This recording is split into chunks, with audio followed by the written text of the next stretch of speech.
இந்த வீடியோவில் மச் மற்றும் மெனி எங்கே பயன்படுத்த வேண்டும் என்று பார்க்கப் போகிறோம். மச் மற்றும் மெனி இரண்டுமே எவ்வளவு என்று கேள்வி கேட்க பயன்படுத்தப்படுகிறது. முதலாவது மச் அதிகம் அல்லது எவ்வளவு என்று பொருள்படுகிறது.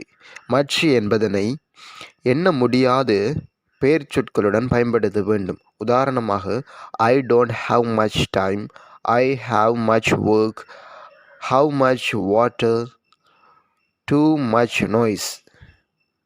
அடுத்தது மெனி பல அல்லது எத்தனை என்று பொருள்படுகிறது.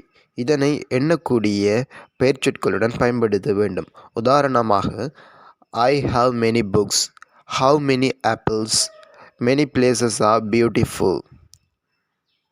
மச் எண்ண முடியாத பொருட்களுக்கும் மெனி எண்ணக்கூடிய பொருட்களுக்கும் பயன்படுத்த வேண்டும்.